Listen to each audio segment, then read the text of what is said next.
Looking past Battlefront, which comes out this November, there's Titanfall 2, which we have a release fiscal year, sometime between April 2016 and 17. Okay, so that's their fiscal year. Okay. So it will launch in the spring before. Yeah, so launched in March, I believe. Yeah, so that'd be an interesting way to annualize. So that would be, if we wanted to wait that long, that would be March of 2017, if we had to wait that long. It's a long time. Unless they wanted to try and make it a big holiday release for 2016. Yeah. Seems like those are the two likely Titanfall options. benefited from being, a console exclusive near a console launch window so much, I think. It was a neat game, but they're gonna have to do so much more to get Titanfall 2 to be some big hit that can go up against a fall lineup. I mean, I don't presume to know game release windows, but I love having a game like that come out in the spring. I just as a fan, I would love to have more games just hit, in this time. I speculate maybe they're sitting there looking at, we hope we hit that winter, and if not, we've got that spring to push it to. That may be the idea. Well, like that. Yeah, I agree with that. I mean, Titanfall is an example of one of these games that, I was saying for Battlefield, whether it has less content, as long as it's really rock solid, that's just fine. Excuse me, yes, Battlefront. Very easy to do that. Yeah, but Titanfall is an example of taking that to the extreme, where the actual gameplay, the moment-to-moment gameplay was almost perfect. It was incredible. It felt so good, but it also felt like half a game. They cut too much, in my opinion. So it is about finding that balance between, I don't know whether they need to do a full-on, single-player campaign. I don't that might be kind of overkill, but they have to offer more modes and options, and there has to be more gameplay, more game to sort of chew on there than there was in Titanfall 1. Well, depending on their technical aspirations, that might not be as daunting as it sounds, because this will be one of the first, if not the first game in the next generation to be a next-gen sequel, a sequel to a current-gen game coming out. They're going to have something to build on, which they didn't have before. Yeah. They were inventing it all as they went along. Now they've got a foundation, a technological and design foundation to build on top of, and that may expedite creating a more complete experience this time around. They don't have to worry about a generational jump this time. Titanfall is another example of an EA product that they really, didn't give up on it. That game, the player base was remarkably low. Not that long after launch, the lobbies were very small with not a lot of players, but they kept releasing events, kept releasing DLCs, new modes of play, new more. They really hit it over and over and over again with a regular cadence of new content in a way that, I guess I don't know what other people's expectations were, but it exceeded my expectations. Yeah, and Titanfall 2 is multi-platform. Yeah, that's a huge deal. Sure. I'm seeing a pattern emerge, though, so there was such hype for Titanfall, and then people were kind of underwhelmed. And right at launch, a lot of people were playing, and then it was done. You're over it. And the same thing kind of happened with Evolve. So I wonder if it's just a problem of these games that don't have any single-player component. We're going to see. I hope so, because I really want it to be I want people to realize how important single-player campaigns are. I mean, just starting with a game like Halo or Half-Life, anything that ended up becoming packaged with multiplayer type stuff, the single-player campaigns are really bridges this huge amount of time you don't want to spend with your friends and playing and practicing this game. I think it's really, really important.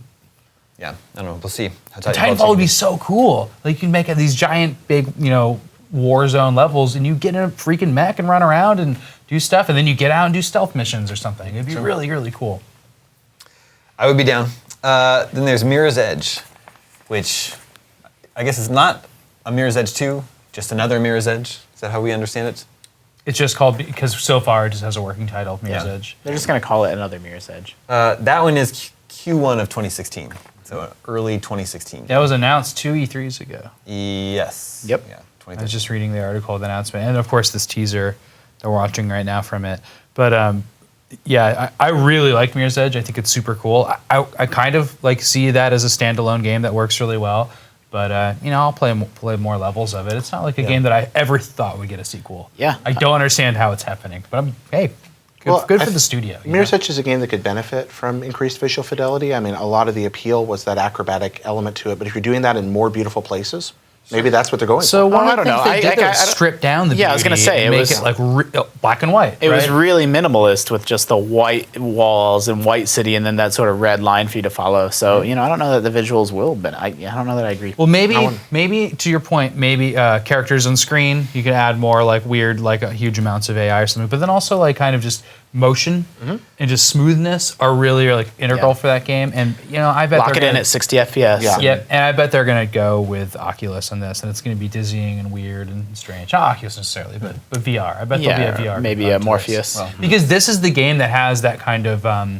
If you play VR games, one of the coolest things, like when you play Hawken in VR, that mech game that people don't play much anymore, but you can like zoom up in the air, turn off your thrusters, look down, and just drop, and it has a really, really powerful stomach feeling turning effect just from visuals, and I love that about VR stuff. And man, Mirror's Edge would be great like that. Although you spin a lot in the game. Well, now we know the Oculus is also coming out in early 2016. Crazy. Right around the same time as Mirror's Edge. Yeah, I mean, Mirror's Edge is. I completely agree with Sam. I'm glad it's happening. I liked the original Mirror's Edge a lot. It's surprising, out of every game for EA to sort of give a big budget sequel, it's just a strange one to pick. As much as I like the game critically, I don't think it was a huge commercial success.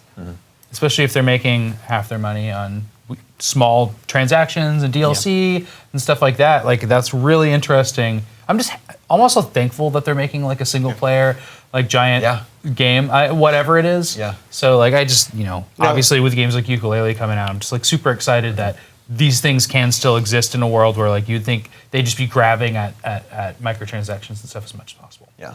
Yeah, kudos to them.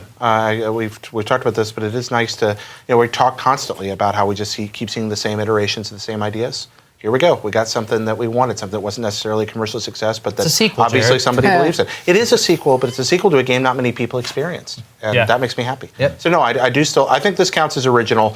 If we're going to stand on relativity here, I think this is a very original idea still. We also learned this week that another Plants vs. Zombies is coming to consoles early next year. I missed that news. What did It they announce? was Part of their, just a logo. list. Yeah. And- It's part of, That's awesome. on their release schedule. But it doesn't was say if Mirror's it's Edge and- Plants vs. Zombies or Garden Warfare or Oh, no. Is that true? Because I did remember seeing a new Garden Warfare. It's just on their release schedule. It just says Plants vs. Zombies for consoles. Oh, interesting. And I don't know if it's Plants vs. Zombies 2. If that hasn't come to consoles yet. It's just on mobile, so Yeah. I don't know. Yeah. I was just playing that game last night. PvZ 2? Yeah. on iPad. Yeah. So you think they solved a lot of the problems? Because I was thinking about how it's such a shame that they kind of ruined. I didn't get deep enough into it to really gauge. I just remember hearing, that game launched with a bunch of free-to-play sort of baloney in it, and then I think the EA dialed some of that back because they sort of realized that they would rather have people playing this game for years and be happy with it and earn money that way rather than try to gouge people. But I just got through sort of the tutorial. Was it better than Peggle 2? I thought Peggle 2 was good. Yeah, PopCap fell off a little bit, didn't they? Wait, everyone left, I think. Yeah. A lot of the original team.